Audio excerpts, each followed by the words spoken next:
to the DB&J Wrestling Podcast, your non-gluten-free source of wrestling. I'm your host, Turnbuckle Jim, and with me is... Fast Count Brian, and we were robbed today. Are you just mad at this champ? No, I was thinking more like the World Cup. Oh, right, the World Cup. Yeah, that happened too. You know, so what? It's just a game of soccer. Who cares? Oh, I know, but like it's just like you got into like the goalie played so hard, but no, everyone else was just I don't know. They didn't really. They're just going through the motions. Anyways, wrestling. All right. So we had our own pay-per-view this past weekend, and followed by a pretty awesome Raw. And then finally, we're going to go ahead and end the show with our top 5 list as usual. And this week, it's top 5 tag teams of all time. Yes, it is. So let's go ahead and get started. Let's just do the pay-per-view first. Money in the Bank 2014. Let's do something kind of backwards. Let's give our letter grade first, and then let's go through the matches. That's actually tough because I didn't even think about giving a letter grade yet. To be honest with you, what'd you do and what'd you give it? I gave it a B+. Why? Various reasons. I think that the ladder matches were pretty good. The first one much better than the second one. The opening match was pretty good. There was a couple crappy spots, but not so much that brought the pay-per-view down. And I think he really did his job what he needed to do. Yeah, I mean, if it's alright, I'll give mine at the end just because I didn't really give it a fair assessment, but just because of all the extra bonus matches that I didn't even anticipate. Good point. Well, let's go ahead and go from match by match. Let's start out with the Usos retaining their World Tag Team Championship against the Wyatt family. It was actually what I thought was an excellent tag team match. I was very surprised the Usos won, but that's what they do. Brian? I gotta tell you, I think it was the match of the night, honestly. Was it the only match you saw that night? Yeah. No, but I mean, I went in expecting the Wyatts to win. I figured they had enough momentum on their side. Yeah. And based on how it was booked that way, I thought. But they came out, it was really tough, pretty physical, a lot of the high-flying stuff. Everybody got their moves in, but the double splash at the end was pretty good. So, I mean, I didn't expect them to win, but I'm not that upset that they did, to be honest. No, I think I like the idea of a tag team champions beating their competition and not being defeated by the first big thing that rolls around. So, and the Usos are like red hot right now, so why not give them a win? I would also like to give it up to the WWE for deciding that the god-awful music that the Wyatts had on Raw the Monday before was not used again. Yes, that was an excellent decision. The new music is more generic, but much better than Gary Harmonica playing He's Got the Whole World. Just terrible stuff. So we have next, for the Divas Championship, Paige defeated Naomi with Cameron on ringside. I actually thought this was a pretty good Divas match and showed that Naomi has it too. What'd you think? Yeah, I didn't really expect that at all, to be honest. I don't know if they were trying to make Naomi look strong or make Paige look weak. I don't know if it was a combination of both, but it just seemed like Paige was struggling for some reason. Maybe because she said spend some time out in the sun or something like that. I don't know. Oh, well, I mean, that would explain quite a bit. The whole breakup of the Funkadactyls really, it upsets me to the core, and I wish people could see the tears that are not coming in my eyes because I honestly don't care. I don't get that whole thing because the splitting the Funkadactyls push her to the moon. It's a little different for divas, I would imagine. Agreed. I think that splitting them up is probably the best thing to do because they were Brodus Clay's cheerleaders, and since he's no longer with the company, they really, I don't know what they're doing with them right now, but I guess a breakup would be a good thing. I mean, they're doing enough that we're talking about the divas, are we not? We are talking about the divas. That is really weird. They've been doing some strong stuff with divas, and even stronger stuff, as we're going to find out in just a few moments, actually. Mm-hmm. Okay, so next up after that was Adam Rose defeating Damien Sandow, dressed as Paul Revere. I don't know what to think about this because I like Adam Rose, but I'm hating the Sandow gimmick now. Why? I think. I mean, I know he's. Is it because he's jobbing now? It's just because he's jobbing. He doesn't know like what gimmick to use. He's always like pandering to like the home crowd with some really bizarre gimmick. And I don't know if it's obviously he's going for comedy, but man, he is just getting beaten up, and he just lost all his momentum. So like, I wouldn't see him like having any kind of push right now in terms of like actual wrestling. He will. He'll get it back. I mean, I don't know if you remember, but Big Show went through this phase once where he was just dressing up like past wrestlers and doing goofy little gimmicks here and there just to entertain the crowd. Like, he wasn't winning anything. He was just looking like an idiot. But I mean, the Paul Revere thing was kind of funny because he did say, if I knew this is what Boston was going to end up like, I wouldn't have told anybody anything. Yeah, we love Boston. It's a nice town. I as a going into sport as a Cardinals fan, I'm not allowed to like the Red Sox, but just for my own benefit, like, it sounds like crazy, but like I actually really enjoy Adam Rose. Like, he needs like a solid feud where he can have more ring time so the fans can see what he can do. But the whole his entrance and the whole thing from beginning to end, I just can't get enough of it. Yeah, he's definitely growing on me too. I mean, I love the whole idea, and yeah, he definitely needs more ring time. This was like 4 minutes long. He needs a good like 10 minutes with somebody, and see what he can do. I would hope Sandow would be that guy, but obviously not. No, Sandow is nobody's guy right now. I mean, to be fair, I mean, if I ever thought Paul Revere would be in a match, I don't think 4 minutes would last that long. So, good job, Paul Revere. It was a good debut, very solid. And what was next? I apologize. Wasn't it the first ladder match? It was the first ladder match. That was next. Give me 1 second here to check one thing. Yeah, it was a little weird at the last second. They said that Bad News Barrett was out of the match. I hope he's not out for long. I hope so too, but it does sound like he got a pretty bad injury with the separated shoulder. So, yeah, totally.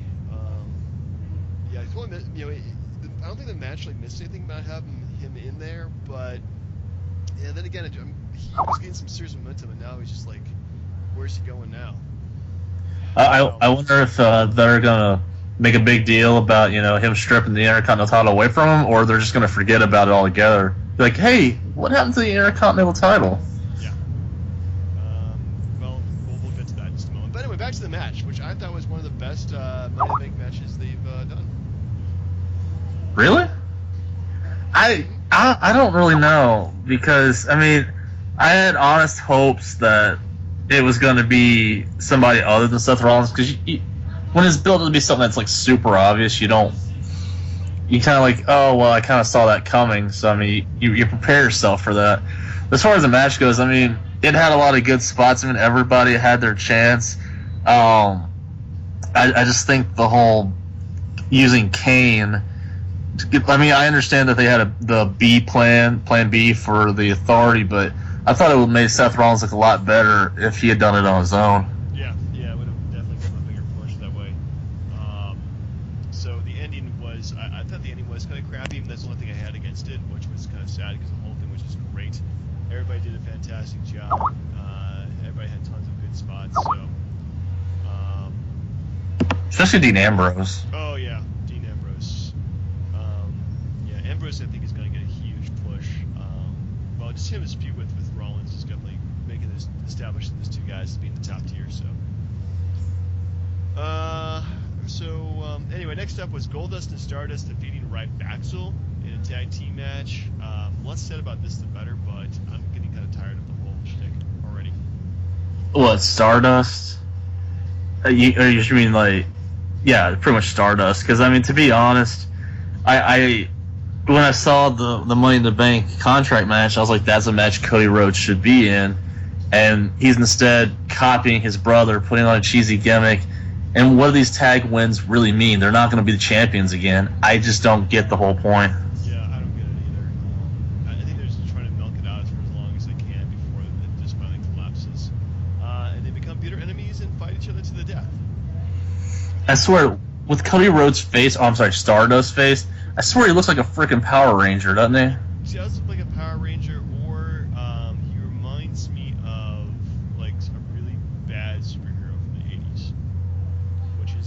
Power Ranger, but yeah, I could see that. Would he have teamed up with Captain Planet, maybe? Him and Captain Planet would have teamed up to fight evil polluters and those who threaten the stars. It's true, but he brings pollution down to zero, and that's all that matters. Yeah. Anyway, so next up we have Rusev defeating Big E again. Of course, this time by submission, which Big E almost broke. I thought this was a better match than the first one. Definitely took Rusev to his limits, which has not been done yet. So I'm liking it. What's driving me nuts is the sudden Jesse Jackson shtick that like Big E's going on. Like, I'm doing it for America, for everyone, taking down Rusev. Like, come on. I mean, just stop. Like, that part's killing me. But I mean, it was definitely a better match than the one they had at Payback. But that's not really saying a whole lot because that first match was not good at all. No, it was. Yeah, this one had a lot better, lots more spots in it, and just again, just took Rusev to the point where he actually thought that he might lose to Big E. So. I mean, that's really all Big E could hope to accomplish.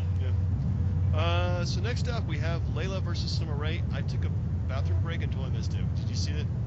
Yeah, it was very surprising. I mean, it's just personal, opinions aside, but seeing the two girls like fight over him is just dumb because for one, both of them could do better in real situations, and two, if you're comparing the two based on looks, in my opinion, Summer Rae wins by a long shot. Agreed. She is the much better looking of the two. But would you turn down Layla, honestly? Well, I mean, you would never say no, but at the same time, you don't comparing her to Summer Rae is not fair. Yeah, I mean, like if that's a choice, then yeah. Yeah, but like I said, Summer Rae she's got like Stacy Keibler legs, but like her entrance is like Maurice, if you remember her exactly. It was like she's got the combination of the two, and you can't beat it. She's fantastic. Agreed. So yeah. Anyway, so I totally missed that. Moving on. Where were we?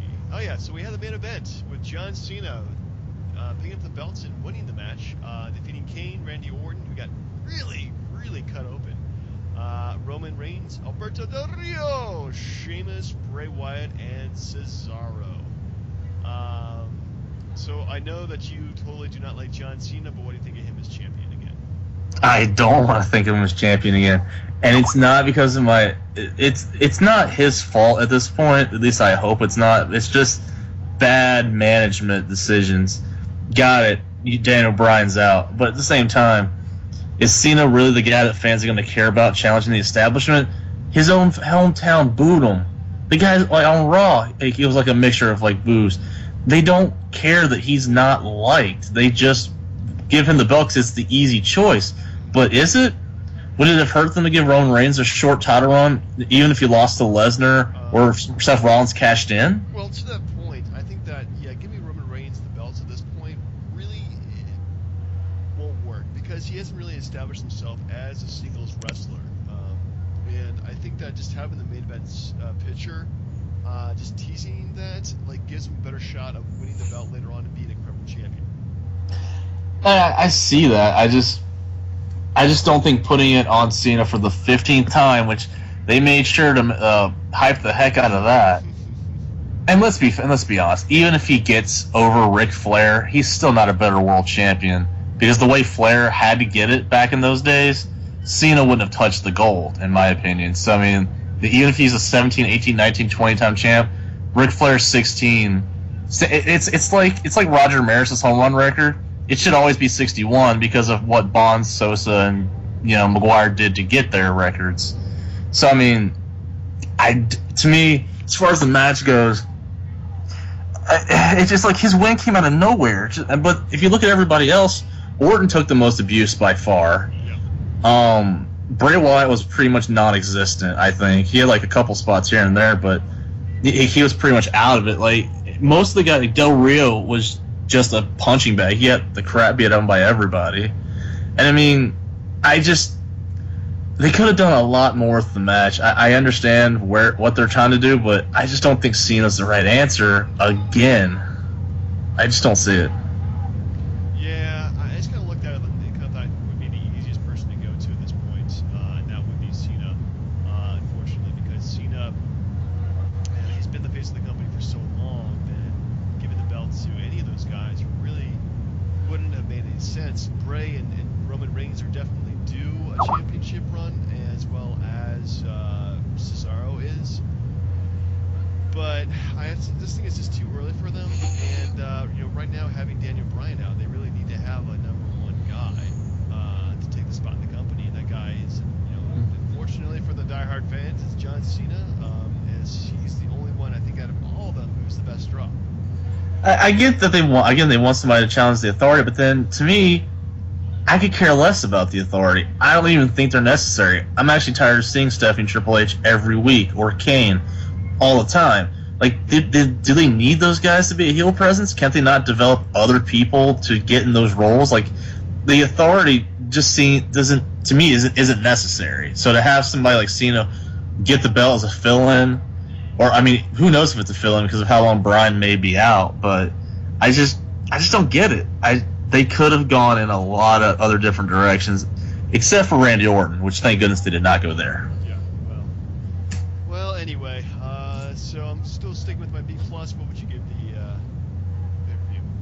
I'll give it the same. And I'm not saying that Cena winning would have, kept it, or somebody else winning would give it a higher grade, but I mean, it would have. So a B+. I mean, it was solid all around. I just think the main event was a letdown to me.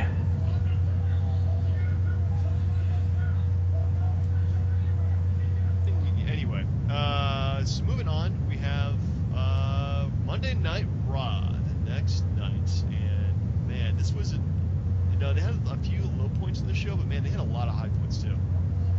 Yeah, it was definitely a little surprising.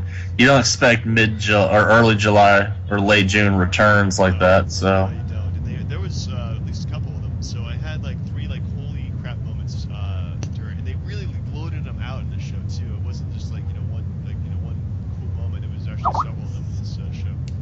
Anyway, so the opening segment was Authority comes out, they introduce John Cena. He's got the belt around his neck. That's not where they go, John. Your neck is not your waist. God damn it, I hate when people do that with belts.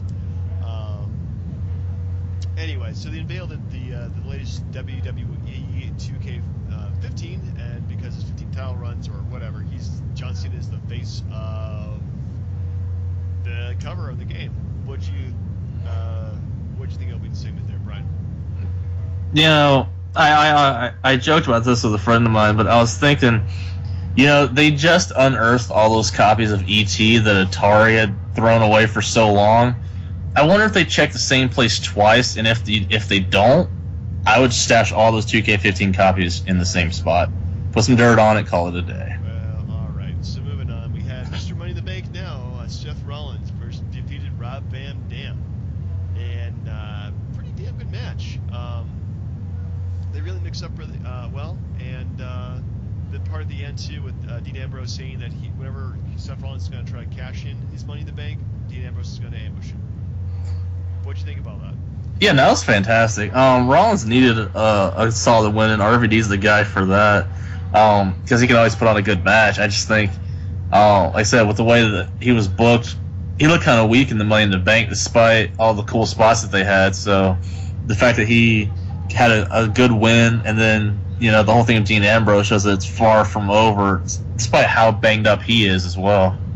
Yeah, definitely Rob Van Dam. They've been using him pretty well at this point. I mean, I don't see him winning any championships again, but he's definitely putting a lot of the newer guys over, and he's still go at the age of, holy crap, I don't know how old he is. 40 something. We established he was 40 something.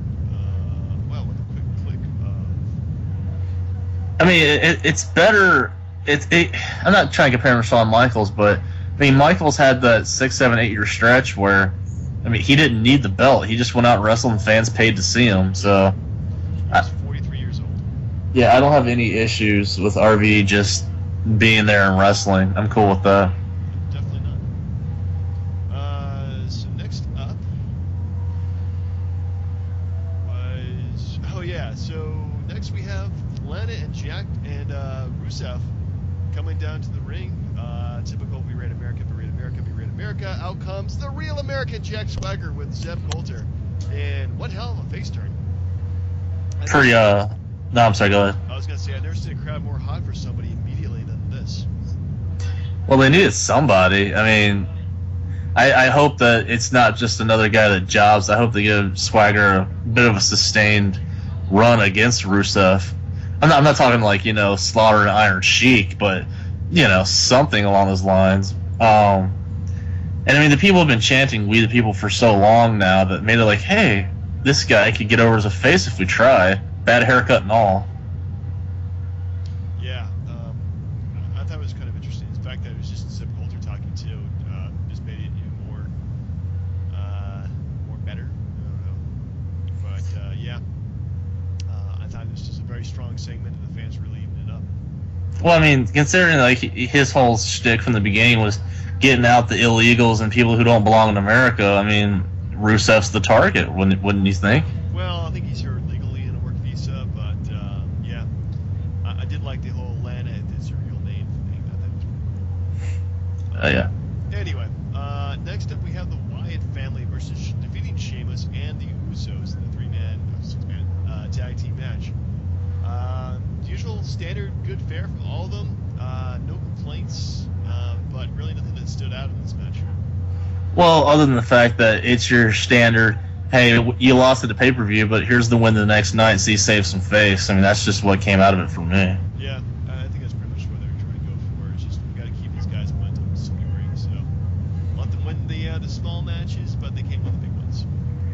Nope, and that's pretty the time standard formula right there. You win a non-title match, you get your title match, you lose a title match, but you win the next one, so fans still think you're a credible opponent. Yeah. Next up we have Funkadactyls defeated Nikki Bella in a handicap match because she apparently pissed off Stephanie McMahon. This wasn't even what we're talking about. No, I mean, is this where the Funkadactyls are no more? Looks that way. Coming, slowly moving that way. So we'll see. Yeah, there's more better. I mean, sorry, more better. There's better Divas things to talk about later on. Yeah, there is. We'll look into that in just a moment or two. Next up, Cesaro loses to Kofi Kingston in a commercial break. Yeah. That was weird. I didn't think that ever really happened. I can't remember the last time that's ever happened. Apparently they want people to download the WWE app for their smartphones so they can watch the action while it's going on. I was just thinking about this too, like Kofi Kingston, he can't even win on TV. When he wins, it's during commercial breaks. But even still, so is that to like punish the fans like who don't have the app? Like, hey, if you don't watch the app during the commercial break, you may miss a match. Yeah, I mean, I have the app for my phone, and sometimes I will watch it during the match. If it's like really good, like any four member of the Shield versus somebody, or the Wyatts versus somebody, I'll watch it. But for like Cesaro versus Kofi Kingston, I really couldn't care less. well, yeah, because you don't expect a match to end on a commercial break. No, that never, ever happens, but it did, regardless. And Cesaro proceeds to beat the living hell out of Kofi, which is kind of a weird character change for him. Yeah, I guess it's one of those he was upset, and really, unless they're gonna push Kofi for some reason, this was unnecessary. Yeah, I didn't understand it. Speaking of actually kind of understanding it, again, Damien Sandow shows up as Vince McMahon. I kind of thought that he did a pretty good job doing the voice. But Great Khali wins by just like slapping him. That's just. Ugh. I thought he was gone. How does he survive the cuts every year? I don't understand. Don't know. He's a big guy. Maybe he's got a lot of family in India. He's got support like an entire province or something like that. There's they're just too bad that they would probably kill hundreds of people if they let him go. And he couldn't be some goon in a traveling circus? I don't know. Yeah. Anyway, next up was awesome in my opinion. If we use the Miz term. So the Miz is back. Yay. I don't know. I just kind of thought they're hyping hyping us up like the return of a big superstar. Like, yay, okay, this is gonna be interesting. It's gonna be something good, and it's just the Miz. But wait, somebody else shows up, and who was that, Brian? Fandango? No, I'm kidding. It was his opponent from WrestleMania last year, Chris Jericho. It was Mr. Chris Jericho, who hasn't shown. I think he's been gone for about a year now at this point. Yeah, it's just about. I mean, did not expect him to come out there at all. I mean, okay, let's be honest. For me, if it was just the Miz, I would have been okay with it because he has been gone for a while, despite the fact that he's promoting the Marine 4, which I didn't care about 1 through 3 to start with. But having Jericho come back and then the Wyatts come out there and, break him to Sister Abigail, it's perfect because for the time that Jericho's going to be there, he's going to give Bray a sustained feud, keep him hot, and it's going to be a legit guy that he can have a good match with and we'll put him over. So I'm completely cool with Jericho fighting Wyatt like that. Yeah, I'm very happy with that. I'm so hoping that they continue the feud for quite a while. And apparently Jericho's going to be around for, I really can't say exactly how long, but probably for quite a while. So.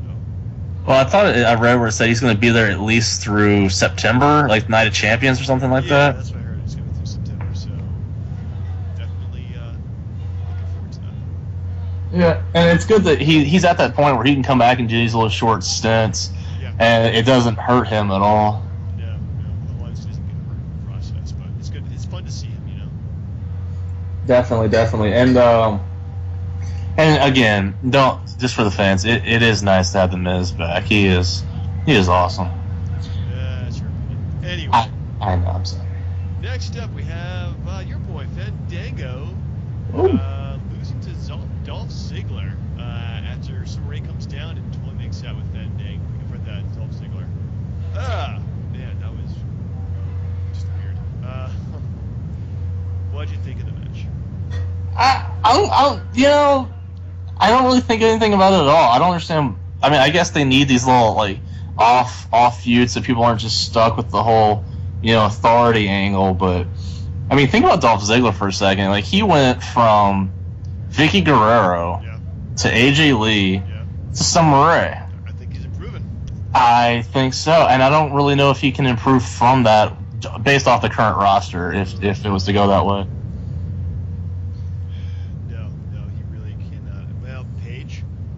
I still think Summer Rae looks better. No disrespect, chair shot wherever you are. Parts unknown. Anyway, next up, another Ryback and Curtis. Ryback versus Stardust and Goldust. Again, why? No more matches. Seriously, there should be like a 12-month, no matches between these two teams, ban. Because oh my goodness, I'm so sick of all these guys. Oh no, this has happened a lot before. There was a period, I want to say 2004, where it was like for 3 or 4 months straight, it was nothing but Edge and Kane every week on Raw and pay-per-views, and I was like, I'm a little sick of this right now. So yeah. Edge? Well, it was the whole making Kane look bad while he stole his wink wink nudge nudge wife away from him. Wait, Kane or Matt Hardy? No, Kane's storyline was married to Lita, and then Edge stole her away, and then Matt. Right. That's when Matt Hardy came back. Is like, you stole my girlfriend. Like, what? Wait, huh? But no, I mean, yeah, I can completely understand because look at how it is. If you got the Dust Brothers taking on Ryback on a pay-per-view, and then the very same night, the next night, the same match, why have it on the pay-per-view if it's a Raw quality match? Yeah, it is hurting. I mean, it's not even a good they're not tearing down the house in the matches either. It's just same old fair. So, yeah, well. Maybe they're just forcing down our throats so we'll get sick and start booing the Dust Brothers. Could be. Unless they break up and then Cody Rhodes just turns back to normal. I hope. When he had his Intercontinental title push and he was doing the whole dashing Cody Rhodes thing, that was fine. I mean, but this is just garbage. Yeah, it's just getting old. It is really gotten old. Anyway, so we go on to our main event, which is the 4 contenders for the 4-way match at Battleground. Roman Reigns and John Cena versus Kane and Randy Orton. Yeah, I got a question with that. So I know they announced that at the beginning of the show, but Right. if they didn't want Roman Reigns in the ladder match and he snuck his way in, why openly give him a title shot I like don't that? know. Like that's gonna bother me too because there's like, well, we can't keep him out of the main event scene. We might as well put him back into the main event scene. Yeah, that really, really like disturbed me too. I mean, as long as they didn't try to stick another stretcher match on us and have Orton fight Cena for the 900th time, and I'm probably not exaggerating that number. I mean, I'm cool as far as the main event itself. I mean, it served its purpose. All four guys in the ring, you got a little more time with them, and it came to where Cena was beat up, looked vulnerable, and Seth Rollins almost cashed in, didn't he? He almost did. He came in to cash in, and then out comes Dean Ambrose. Hey, as promised, Yeah, he doesn't want. I think it's going to be interesting angle they're going with there. I mean, really, there hasn't been somebody with the Money in the Bank briefcase who's had like a big old like target on him. So Yeah, definitely. But the thing that gets me now is, so I mean, if we're projecting ahead, look at Cena. I'm pretty sure he's going to retain a battleground. Does this lead to Cena versus Lesnar again? I think so, but this time it's like for the first time for the belt, as far as I know. Well, they had one, but again, that was 2003, and Yeah, no one's okay, no one's that going to doesn't care. count because that's like a very young Cena and a very young, very very young Brock Lesnar. So yeah, that was 10 years ago. Yeah, I mean, the only reason he got that match is because Kurt Angle was hurt, but I mean, I like where it would be going only if Lesnar gets over, because if Cena beats him again, I'm going to go nuts. But again, for the match for Raw itself, I'm happy that Roman Reigns is getting those main events, because I honestly thought he was like the big stiff in the group, like just like a Batista evolution type. Right. But he's actually shown that he can wrestle, he can entertain, and the fans are into him 100%. Oh, absolutely. So I mean, as far as Raw, I would give it an A, just an A. Yeah, I would give it an A too. There's a lot there. Oh wait, we totally missed the whole AJ Lee thing. Oh well, A plus. A plus. Oh. We totally missed that. How did we do that? Yeah. So yeah, and then AJ Lee came back and being pinfall wins the Divas Championship back from Paige. Yeah, doesn't it? I'm not a fan of that, to be honest. Like, I would have rather like her come out there, talk some stuff, because the fans are clearly behind her, even though they were supporting Paige for so long. But it's like, oh smokes, AJ Lee's back. Yeah. Thing is, she could have come out there, said a couple things, said I want my belt back, built up a feud to either Battleground or SummerSlam, and had a little more interest in the match instead of just boom dropping the title immediately. I think they dropped the ball there. Yeah, they really did. But then again, it really does, help develop the feud between the both of them. So it definitely I think it sets up a better pay-per-view match. Doesn't it make Paige look weak? I mean, she came out the night after WrestleMania and upset AJ, and then she was gone. Yet no rematches or anything. And the second AJ comes back, she pretty much squashes Paige pretty quickly and wins the title. I think she was more of an upset. Anyway, it wasn't really a squash. I mean, squash implies that she beat her down, which she did not do at all. It was just a quick schoolboy pin there. So. But yeah, no, you're right. It's schoolgirl pin, I guess. Yeah, there you go. But I mean, for her having the belt for the last couple months, I think she deserved a little better. That's all. Well, I think it's definitely going to build into a better feud, so she'll probably beat AJ eventually down the road, and then makes it look better. So that's just my opinion. Well, as AJ Lee's not defending against one of the Funkadactyls at Battleground. Anyway, Yeah. so yeah, definitely a Raw, and hope they build on it. Absolutely. I mean, I didn't see last year's Battleground, so I don't know if there's any special matches to it, if it's just a different name for a pay-per-view. But It's just a pay-per-view, that's all. Nothing special. yeah, fair enough. All right, so should we finish up with our top 5 list? Yeah, I figure just like with WWE, we've neglected the tag team title scene, not title scene, but just tag team scene in general. So I think the best way to do something about that is a top 5 tag team list. Now, I will tell you that it was a hard decision because I kept trying to pick people from WCW or ECW, but a lot of the teams I didn't think just measured up, to be honest. Yeah, I try to think of two. I think I only have like one team out of all my teams that competed. I actually have a couple teams that actually, you know what? I do have a few teams that competed in like the AWA, WCW, and ECW. So, but yeah, all my guys at some point or another went to WWF or WWE. So, Yeah. but Yeah, anyway, do you want to start? Sure. I think for a number 5, I was going to go with they weren't a tag team for that long, but I enjoyed the heck out of it. It was Kurt Angle and Chris Benoit. Okay. It was right around the time that they brought back the WWE tag team titles for SmackDown, Right. and they were like the 2 best technical wrestlers on the roster. So like their whole thing with Kurt Angle being this like lovey-dovey, wanting to hug all the time guy, and Benoit was like the serious guy, is like, get out of my face. They always had really good matches, and I mean their run was short because they ended up losing to, if I'm not mistaken, Los Guerreros before Shelton Benjamin and Charlie Haas came in. But I think just for 2 really technical wrestlers like that, I couldn't beat it. So they weren't tag team champs that long, but I did enjoy their work. Okay. Interesting choice.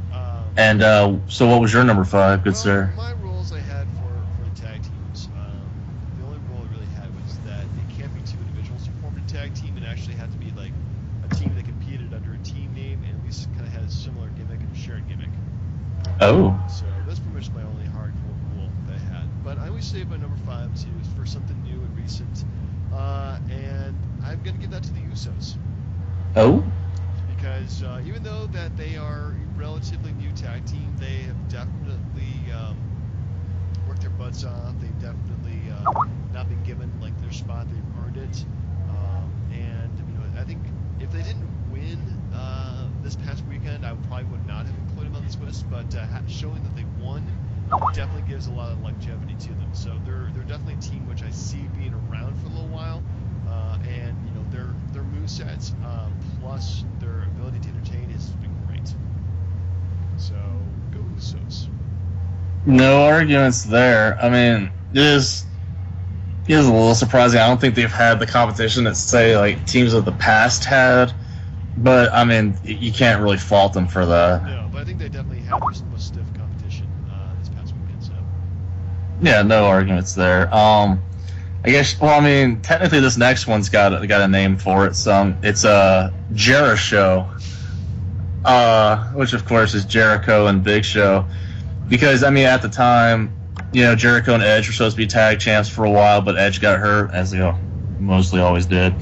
But so they needed a substitute. Big Show came in, and Jericho, I'm just my own opinion, took him through the best stretch of his career, because he made Big Show look interesting, and that is a hard thing to do. it really is. Big Show is kind of a big bland guy.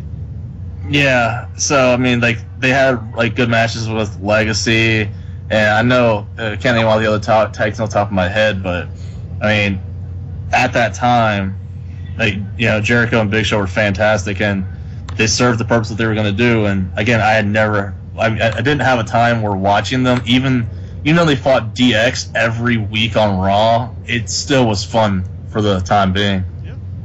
There you go. All right. Well, my number 4 is, and I try to break us up as much as possible in terms of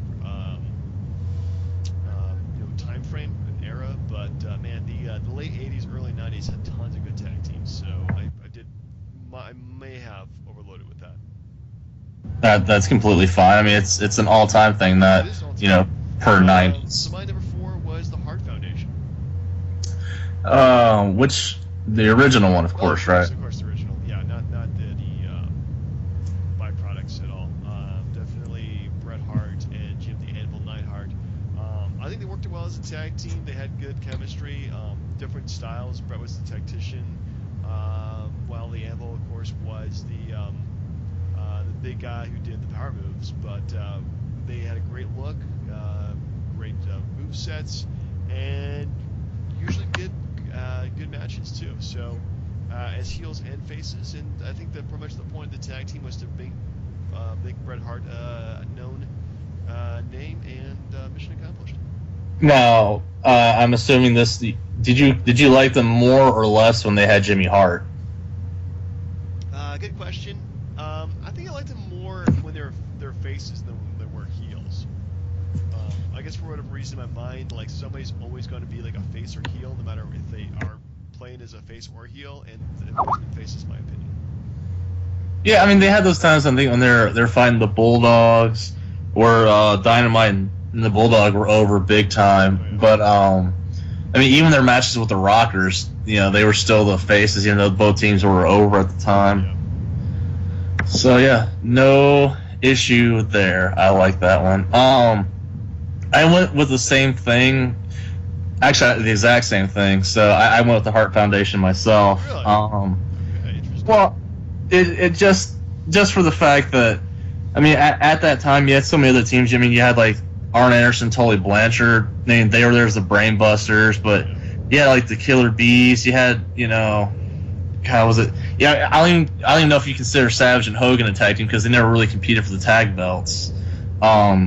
But at the same time, there were so many good tag teams around that time, and they were just the ones that always stood out, in my opinion. So, I mean, they did a great job of pushing Bret Hart to the moon, and he needed it. So, I was cool with it. I really enjoyed that, like the Hart Foundation. So that's number 3. Okay.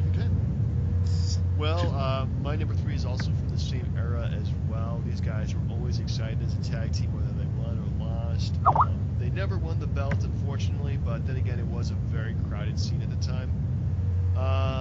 And that would be the Rockers. Really? Yeah.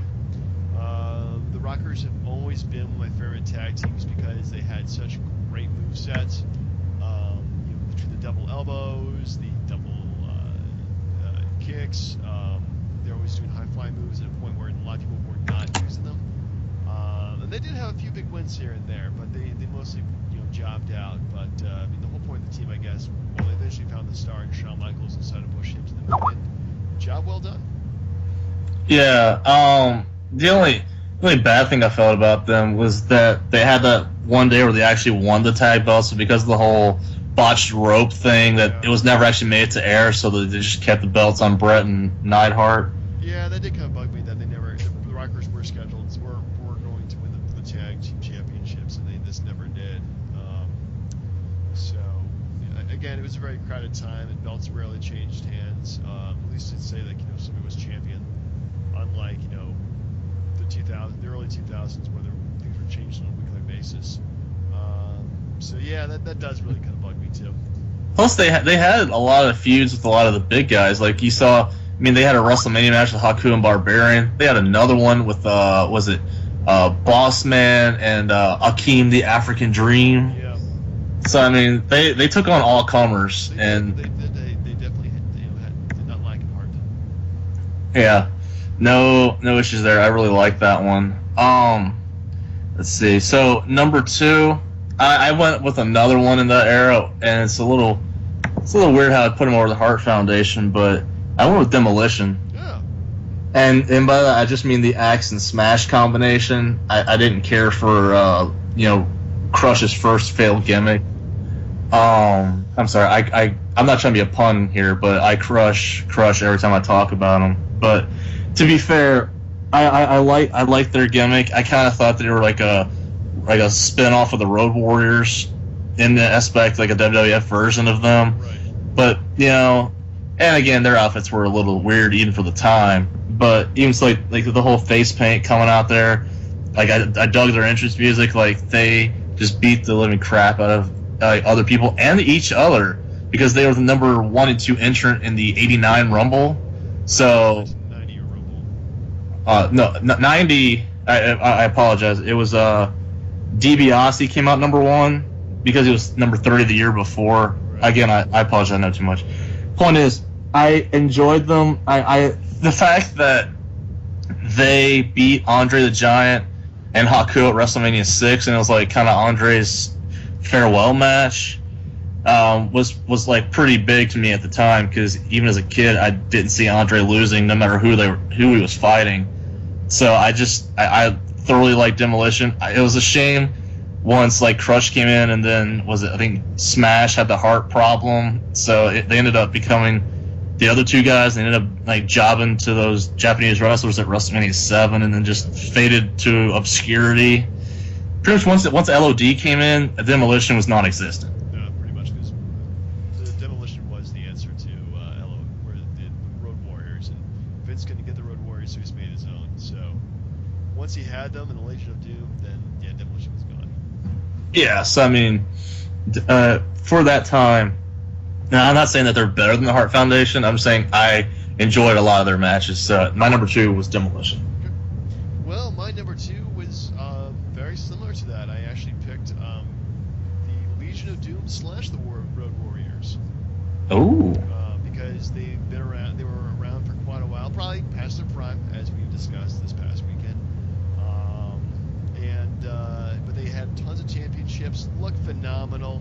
Had an awesome finishing move, the Doomsday Device, or I forget what they call it when they're the Road Warriors. But man, No, you're right. You're right. yeah, that was a really cool gimmick. And you know, whether they're heels or faces, they just look like they would beat the living shit out of you.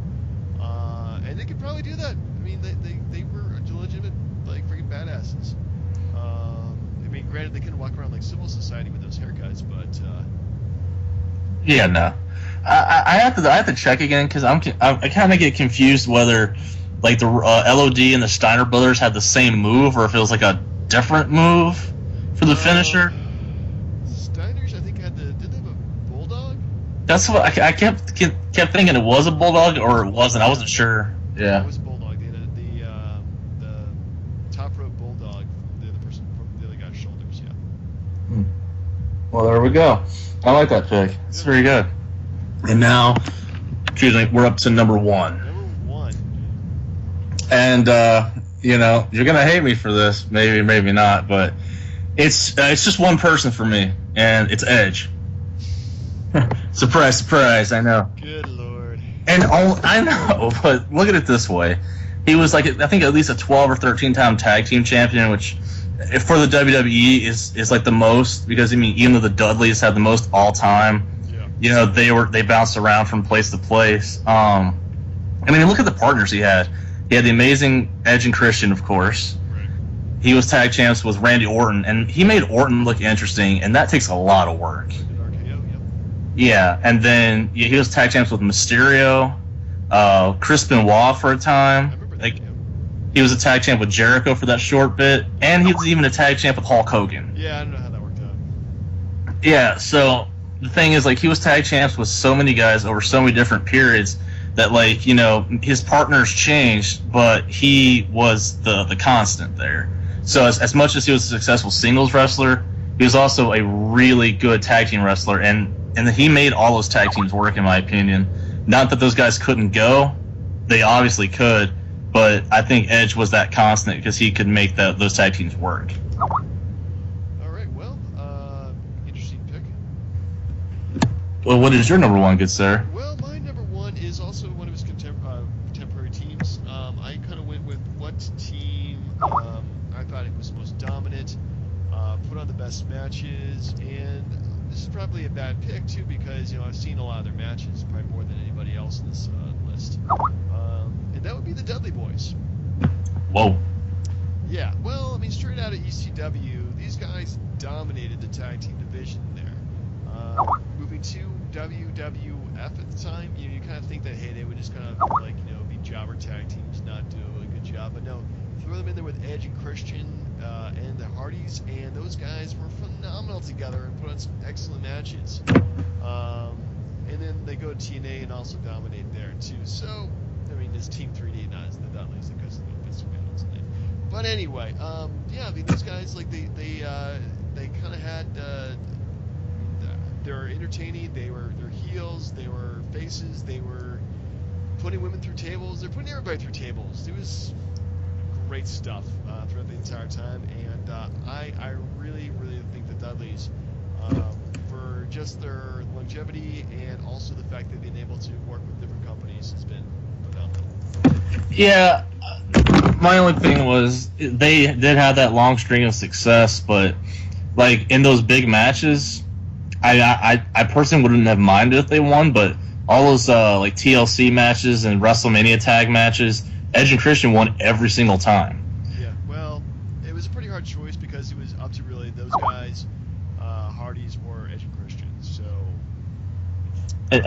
And one other thing to add, I know it might say in there that the Dudleys were a WCW tag champ, but the whole invasion angle, all those titles should be thrown out. they don't count in my book. I mean, if you didn't win it in WCW when WCW was WCW, then forget about it.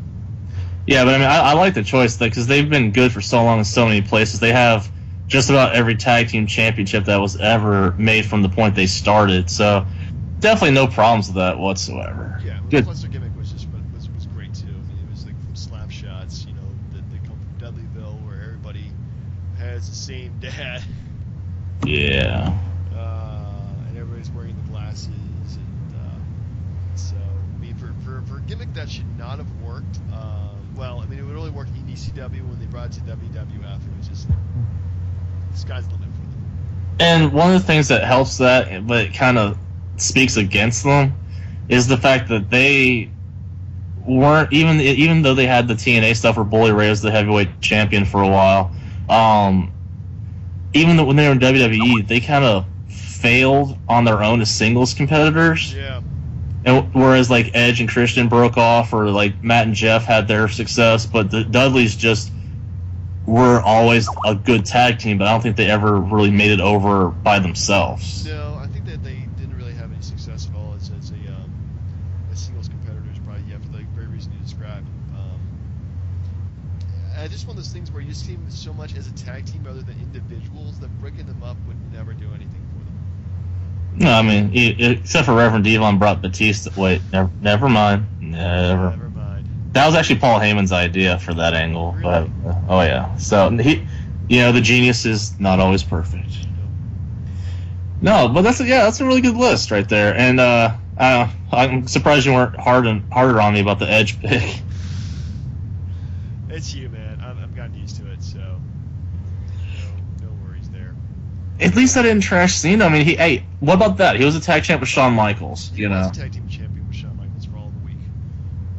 Go figure. So, yeah, good list. Actually, it's my turn to pick a list too, isn't it? And yes, it is. Oh, crap, you're gonna put me on the spot here. I'll think of something by next week. Stay tuned, fans. It's exciting. I know. I just gotta think of something good and creative that blows our minds as well as yours. Also, for the fans out there, very soon we will have the uncensored '96 together, or how's that coming along? It is coming along. We've actually spent the 3 hours of horror watching one of the god awful worst pay-per-views of all time. So once we hit 500, it should be up pretty shortly.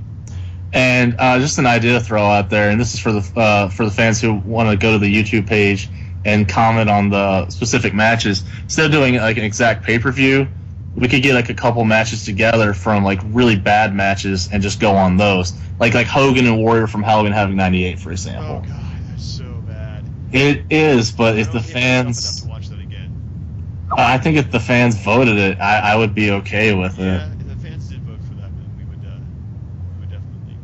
I would do it if they wanted that much. So yeah, just stay tuned next week for an exciting top 5 list. And are we doing Ground Zero next week? We are doing Ground Zero. Ground Zero from 1997, September of that year. Nice. And plus, of course, that Raw review from that weekend. And we'll keep informed of the worst pay-per-view of all goddamn time. Yeah, no, it was terrible, and you'll understand why when you listen to it and realize we didn't hardly talk about the pay-per-view. We hardly did. That's pretty bad. Anyway, for the DB&J podcast, this is Turnbuckle Jim. Fast Count Brian, and of course, we miss you, Chair Shot.